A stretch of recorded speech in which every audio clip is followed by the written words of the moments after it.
alongside with the young icons. Love you, you don't want this again. Oh my God, it's Phil Town.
Why the leg the yeti? Why you get there? No, I get never boom. Why are you working there?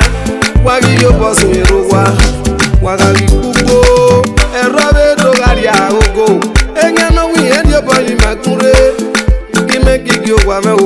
Cause if you are no more than no more, if you don't know what can on that webo.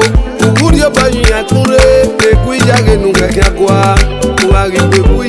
umyeke ya we ebioko esetting is so eri onya ye na be ya